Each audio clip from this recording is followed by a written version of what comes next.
Bonjour à tous. Bonjour à tous, nous avons le plaisir de vous accueillir de nouveau dans notre salle de conférence virtuelle, Webikeo, pour ces Digital Days Finance. Vous êtes nombreux à être inscrits, plus de 230, et nous vous en remercions. Le thème que nous avons retenu aujourd'hui concerne les soft skills dans les directions financières, et plus précisément sous l'angle évocateur, quelles sont celles qu'il faut cultiver pour être le DAF que tout le monde s'arrache. Alors, comme vous le savez, vous pouvez intervenir en direct pour vos commentaires, questions ou suggestions au moyen du chat que vous avez en bas à gauche et nous essaierons d'incorporer vos interventions dans notre déroulé.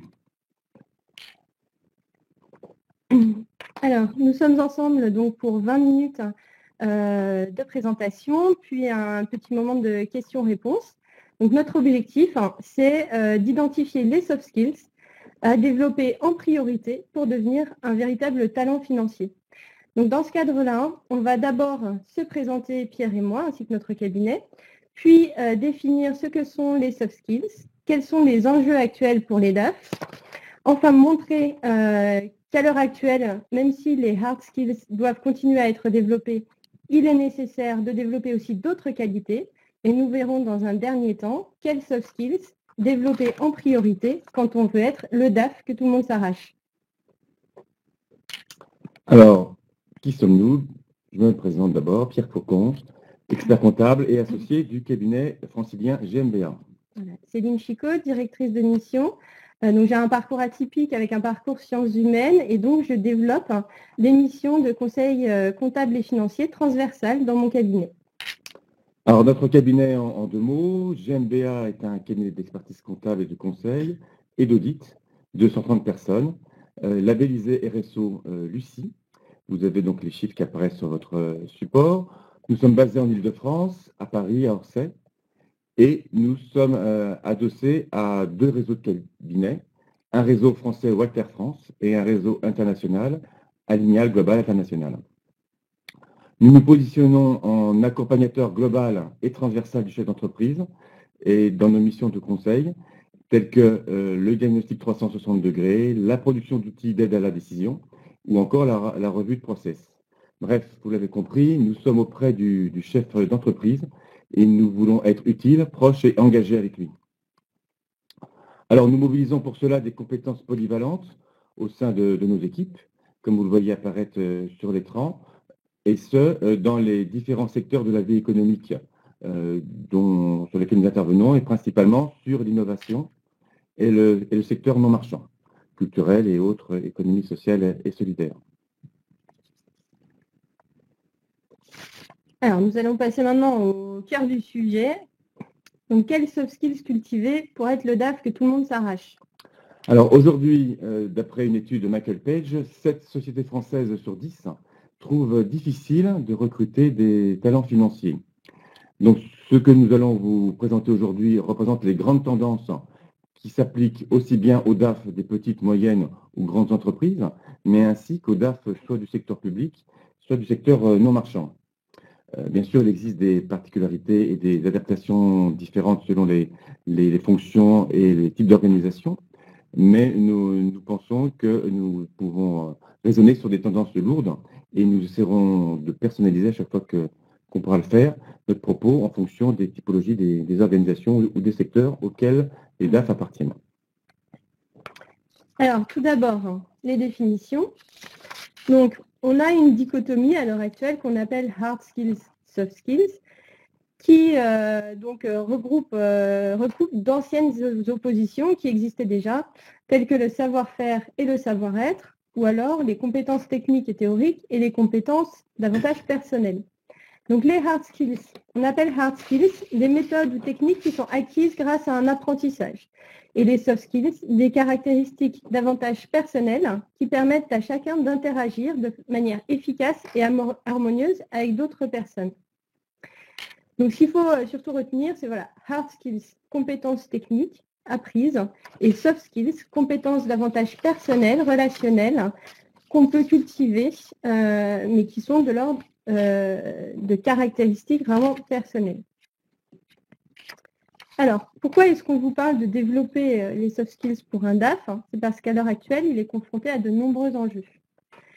Donc, des enjeux dont vous entendez tous parler en ce moment, des évolutions technologiques très importantes, des évolutions économiques, commerciales et financières qui sont cruciales à l'heure actuelle, et des évolutions sociétales qui en découlent. Ce qu'il faut comprendre, donc on reviendra après davantage sur toutes ces évolutions et ce que ça implique pour un DAF. Ce qu'il faut comprendre, c'est que toutes ces évolutions, elles sont majeures. Beaucoup d'auteurs et d'essayistes écrivent sur ces sujets-là, parlent de 3e ou 4e révolution industrielle. Il faut comprendre que tout cela impacte le monde de notre société, mais aussi nos entités, associations, secteur public, entreprises, et que ça modifie même la culture de ces entités. Alors, dans ce monde en mutation, le DAF doit évoluer, s'adapter. Bien sûr, il faut cultiver ces hard skills, comme on vient de le rappeler, mais il faut aussi les compléter, parce que le bagage est nécessaire, mais pas suffisant. Voilà, exactement. Donc, on attend avant tout d'un DAF d'être un spécialiste de la finance. Donc, effectivement, on a des compétences techniques traditionnelles qui sont vraiment le fait du DAF, donc telles que le contrôle de gestion, le contrôle financier, la comptabilité, la gestion des risques financiers, la gestion de trésorerie. Donc, toutes ces compétences sont techniques et traditionnelles. Alors, l'idée, c'est que le DAF fait face à de nombreuses évolutions actuelles. Donc là, on va revenir sur ces évolutions et on va montrer en quoi cela impacte le rôle du DAF. Donc les évolutions technologiques et sociétales actuelles, donc ces évolutions majeures recoupent l'automatisation et la robotisation de certaines tâches. Donc ce sont toutes les thématiques autour de l'intelligence artificielle, autour de l'utilisation des data analytics auxquelles le DAF est forcément confronté. Donc on peut citer la thématique aussi, on peut citer aussi la thématique d'une concurrence accrue au sein du milieu du travail. Donc jusqu'à présent, on pensait que les évolutions économiques, sociétales, les évolutions technologiques allaient en priorité toucher les personnes qui étaient peu diplômées. Maintenant, nous savons que même les cols blancs, entre guillemets, ceux qu'on appelait les cols blancs, sont aussi touchés par ces évolutions économiques et sociétales majeures. Donc l'idée, c'est de pouvoir anticiper et de voir quelles sont les caractéristiques que nous devons avoir pour rester toujours à la pointe sur le marché du travail. D'autre part, nous avons aussi une augmentation des risques auxquels sont confrontées les organisations. Et ces risques sont vraiment multiples. Nous avons des risques au niveau des systèmes d'information, avec une évolution des outils en fonction de besoins de plus en plus complexes. Nous avons des problématiques de gestion des données, de sécurisation des données. Nous avons également des risques qui sont liés à la valeur. Et là, nous voyons que dans l'économie actuelle, certains produits ou services qui étaient auparavant payants deviennent gratuits. Donc il faut aussi pouvoir anticiper, notamment dans les business plans que nous faisons pour nos organisations, anticiper pour essayer de voir quels sont les produits ou les services pour lesquels les gens seront prêts à payer demain. Nous avons des risques liés à l'organisation, puisque pour faire face aux différentes évolutions actuelles, les organisations sont en pleine transformation. Nous avons enfin des risques qui sont liés à l'immédiateté. Aujourd'hui, tout est interconnecté dans nos sociétés, dans nos organisations, et nous devons interagir de plus en plus vite et pour pouvoir mieux piloter notre organisation. Et en cela, le DAF doit être plus agile dans ses business plans, plus agile du fait d'une remontée de données plus rapide, ce qui lui permettra de piloter au mieux financièrement l'entité. Et enfin, nous avons des risques qui sont liés à la réputation, notamment en matière de communication financière, qui va permettre de relayer des éléments aussi sur les réseaux sociaux. On sait que maintenant, on a des tendances qui sont virales, donc il faut essayer aussi de maîtriser ces risques de communication financière. Et enfin, dans les évolutions, nous avons une évolution aussi de la culture d'entreprise.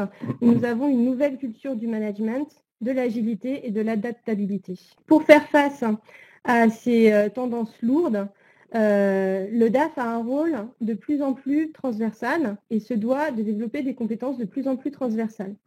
Donc nous savons déjà que la plupart des DAF, en plus de leurs compétences techniques, ont développé d'autres hard skills, d'autres compétences techniques dans des domaines tels que les ressources humaines, les systèmes d'information, les affaires juridiques, la fiscalité, mais aussi le management des risques, les études prévisionnelles et stratégiques.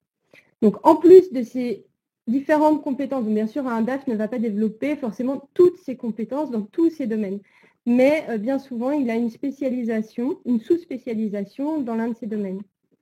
L'idée c'est que face à ce rôle de plus en plus transversal, non seulement le DAF développe des compétences techniques dans de multiples domaines, mais il va aussi développer des soft skills importantes pour bien tenir son rôle. Alors, par exemple, dans le dernier baromètre DAF et leader financier de Michael Page, on voit que l'une des priorités de 56% des DAF et leaders financiers actuellement concerne des projets stratégiques de réorganisation et donc l'optimisation de process.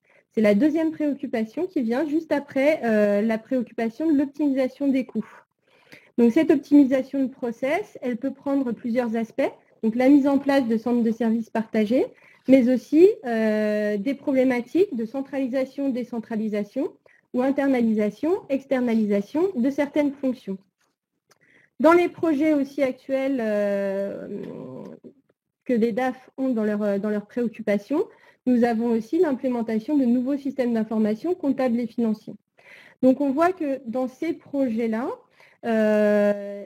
dans ces priorités, on n'a pas que des priorités qui touchent seulement au domaine comptable et financier, mais on a des problématiques plus larges qui bien sûr ont un impact très fort sur les thématiques comptables et financières, mais qui aussi impliquent d'avoir une vision plus transversale des organisations. Alors, le DAF, du coup, pour s'adapter à ce rôle transversal, doit devenir un stratège pour le dirigeant et s'imposer en fait comme un interlocuteur clé sur ces grands projets transversaux qui ont un impact aussi sur son métier traditionnel. Et donc pour cela, il va développer des soft skills adaptés à ce nouveau rôle. Alors, en résumé, on fait une petite pause là après cette présentation des hard skills. Donc sur ces hard skills, compétences dures du directeur administratif et financier, nous avons vu qu'il fallait donc cultiver ces compétences techniques que l'on avait acquises. Nous avons vu qu'il fallait faire face aux évolutions techniques et sociétales et notamment leurs risques associés, les risques qui sont divers, de toute nature, et également s'adapter à un nouveau rôle de notre DAF, davantage transversal, davantage en lien avec le projet stratégique de nos organisations auxquelles il appartient. Donc maintenant, nous allons pouvoir regarder comment on mobilise nos compétences douces pour mettre en œuvre toutes ces problématiques. Alors, vous allez me dire, les soft skills, tout le monde doit les développer à l'heure actuelle. La plupart des entreprises ou des organisations mettent l'accent sur le savoir-être, en plus du savoir-faire. Et donc, il y a des soft skills qui sont nécessaires pour tout responsable, quel qu'il soit. Donc, on vous a mis, c'est pour ça qu'on vous a indiqué à gauche, les soft skills que tout responsable se doit de développer pour devenir un bon manager. Donc, dans ce cadre-là, ces soft skills sont bien sûr le fait d'avoir de bonnes capacités de management, mais aussi de faire preuve de leadership, de savoir développer un réseau, développer aussi ses capacités relationnelles, et enfin, savoir gérer son stress et impulser une dynamique positive à ses équipes. Ce sont des qualités qui sont nécessaires, qui sont d'ordre général et que tout un chacun devrait essayer d'acquérir pour être un bon manager. Cependant, nous avons essayé de cibler les soft skills qui sont indispensables pour le DAF qui veut devenir un véritable talent financier. Et donc, dans ce cadre-là, nous avons sélectionné en priorité 3 soft skills. La première, c'est l'attention aux autres et la diplomatie. La seconde, c'est la pédagogie. Et la troisième, c'est l'adaptabilité. Donc, nous allons en fait vous expliquer pourquoi nous avons choisi ces 3 soft skills. Donc, la première, c'est l'attention aux autres et la diplomatie. Quand on est DAF, on occupe un rôle pivot au sein des différentes entités et organisations. Et donc, pour mener à bien les missions du DAF, en matière de contrôle de gestion, contrôle interne, fiabilisation des états budgétaires et comptables, il lui faut bien sûr conduire un dialogue de gestion, par exemple, constructif avec les différents services. Et dans ce cadre-là, pour conduire un dialogue de gestion qui est constructif, il a besoin d'être diplomate, de faire attention aux problématiques des différents services, de bien comprendre les différents enjeux pour mener à bien ses missions en matière de dialogue de gestion. Le DAF a aussi besoin de faire remonter des informations de gestion des différents services de l'entité. Et donc, dans ce cadre-là, il a besoin d'être diplomate pour arriver à faire en sorte que cette remontée des données se passe bien. Et enfin, le DAF doit aussi optimiser les processus et les fiabiliser. Alors, d'une part, pour avoir des données comptables, financières, des données de gestion qui sont fiables, mais aussi pour pouvoir conduire à une maîtrise des coûts au sein de l'organisation. Ensuite, nous savons que les DAF sont reconnus pour leurs compétences techniques, pointues et indéniables. Donc, souvent, le DAF a la réputation d'être un homme de chiffres, un homme ou une femme de chiffres. Mais ils ont aussi la réputation d'être difficilement compréhensibles. Et donc, une des qualités que le DAF se doit développer, c'est aussi la pédagogie. La pédagogie pour vulgariser les concepts financiers, pour expliquer les objectifs des demandes qu'il effectue auprès des différents services pour que ceux-ci soient davantage coopératifs. Il faut aussi essayer de produire des tableaux de bord qui soient lisibles pour la gouvernance et donc construire ces tableaux de bord avec la gouvernance pour que la gouvernance, quand elle reçoit le tableau de bord, puisse instantanément l'interpréter, voir les zones de risque, les signaux d'alerte, etc. Et puis enfin, l'idée, c'est aussi d'éclairer les managers et les opérationnels sur les enjeux financiers de leurs activités. Le troisième. Voilà, la dernière qualité qui nous semble essentielle de développer pour un DAF qui souhaiterait devenir un talent financier, c'est aussi l'adaptabilité. Donc on l'a vu, on a beaucoup insisté là-dessus, il y a de nombreux enjeux à l'heure actuelle, de nombreuses transformations, et donc on doit faire face à de nombreux défis, changement de réglementation, évolution technologique, économique, modification des organisations. Et on doit faire face aussi à un grand défi qui est celui de l'immédiateté dans notre environnement actuel. Donc pour faire face à ces défis, nous pensons que le DAF doit se montrer souple, adaptable, mais aussi créatif pour pouvoir trouver des solutions qui sont sur mesure pour son entité, son organisation. C'est ce qui va lui permettre de lui donner une dimension stratégique incontournable pour la gouvernance. Alors, donc la maîtrise des risques et de son environnement donc conduit à cette adaptabilité, peut-être aussi vers un critère créatif de cette adaptabilité, en tout cas vers une dimension stratégique. Donc, en conclusion, le DAF doit avoir en même temps une ouverture sur le plan technique pour cultiver ses hard skills, mais aussi pouvoir s'entourer d'experts, parce qu'il ne peut pas toujours maîtriser l'ensemble des sujets techniques sur les domaines sur lesquels il travaille. Et par ailleurs, intervenir aussi sur ses soft skills pour être sur le plan management d'équipe en adéquation, mixer les compétences et les talents pour aussi obtenir des équipes pluridisciplinaires. Donc dans ce panorama, il faut continuer à développer ses hard skills et devenir attentionné, diplomate, pédagogue, souple, adaptable pour pouvoir donc répondre à cette pluridisciplinarité dont on a besoin. Voilà, donc... Nous avons fait un petit peu vite parce que nous sommes non pas stressés mais minutés et nous voulons quand même passer tous ces concepts avant de pouvoir vous donner la parole sur le chat et pouvoir échanger avec vous par ce biais. Alors nous avons déjà 2 commentaires. On en demande beaucoup au DAF. Oui. Alors effectivement, on demande à l'heure actuelle on demande beaucoup de choses à un DAF à l'heure actuelle. Il est vrai que le fait de développer ces soft skills rapproche le DAF du dirigeant. Il est vrai aussi que cultiver ce type de soft skills-là va permettre à un DAF de pouvoir évoluer plus facilement vers un poste de DG.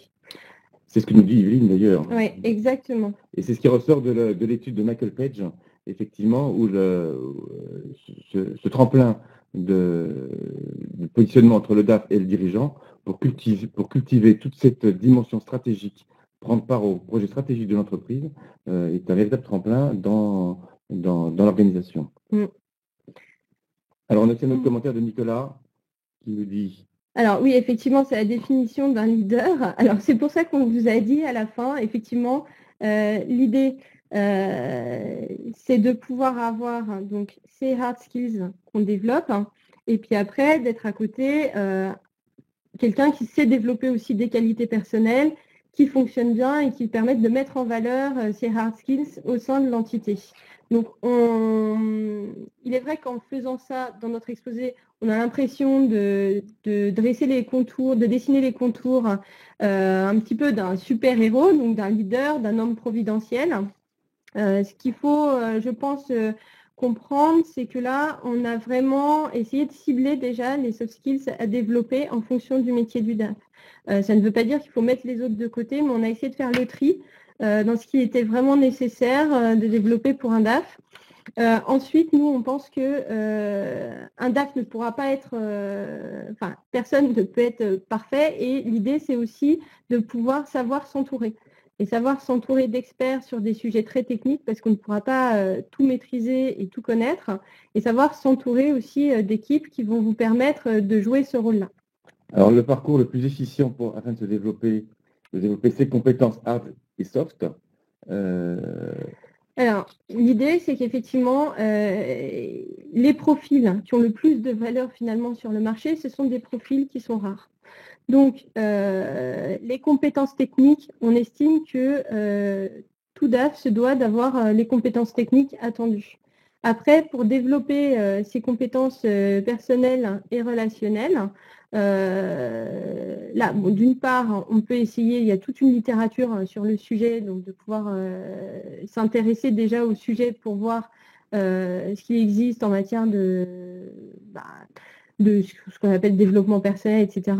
Mais moi, je pense que une petite formation, des petites formations continues en matière de sciences humaines pour avoir un peu plus de recul sur les organisations, un peu plus de recul sur les problématiques actuelles, économiques, sociétales, etc., ça ne peut être qu'un plus pour les DAF. Vous avez des recommandations bibliographiques à nous proposer, Céline ? Oui, alors sur toutes les évolutions économiques, sociétales, etc., on a beaucoup d'essais à l'heure actuelle sur la troisième révolution industrielle, donc de Rifkin, sur la société du coût marginal zéro. On a aussi des essais sur un monde sans travail, ce qu'on appelle un monde sans travail, c'est-à-dire sur tout ce qui est intelligence artificielle, automatisation, et puis les futures évolutions du marché du travail. On a aussi une littérature sur justement ces soft skills, avec le réflexe soft skills, les compétences des leaders de demain, qui est un essai qui est très intéressant. Et un essai qui a fait un grand bruit aux États-Unis, qui s'intitule L'homme aux deux cerveaux, de Daniel Pink, et qui permet justement de voir quelles sont les compétences personnelles qui pourraient être développées à bon escient dans le domaine de l'entreprise ou des différentes organisations pour faire face aux mutations actuelles. Alors, Edith nous demande comment on peut mettre en valeur justement ces compétences lorsqu'on répond à une candidature, lorsqu'on doit donc effectivement mettre en avant qu'on a cette adaptabilité pédagogique. Alors, je pense à cette fonction. Alors déjà, il est possible de personnaliser son curriculum vitae, et notamment en accroche, de mettre juste en dessous du titre de votre CV où vous demandez tel ou tel poste, de mettre une petite phrase qui insiste sur le fait que vous savez allier des compétences techniques qui sont attendues et des compétences plus personnelles, plus relationnelles. Ça, si jamais vous avez fait un complément de formation, par exemple en sciences humaines, ou alors si vous avez participé à des séances de coaching ou ce genre de choses, vous pouvez très bien le mettre en valeur dans votre curriculum vitae. Après, ce sera d'autant plus visible dans la lettre de motivation et dans l'entretien. C'est-à-dire qu'en fonction de l'offre à laquelle vous allez postuler, vous allez forcément voir le profil attendu et peut-être distinguer à la marge les qualités attendues du futur DAF, puisqu'on va peut-être vous mentionner les différents projets que le DAF devra mener à bien. Et dans ce cadre-là, à la fois dans la lettre de motivation, mais aussi lors de l'entretien, ce sera plus aisé de mettre l'accent sur certaines de vos compétences autres que les compétences techniques qui finalement sont plus ou moins acquises quand on postule à un poste de DAF. Alors, d'autres suggestions, d'autres réflexions? Nous sommes une soixantaine dans notre conférence. Il nous reste encore quelques minutes, 3-4 en quelque sorte. Vous nous remerciez, c'est gentil à vous.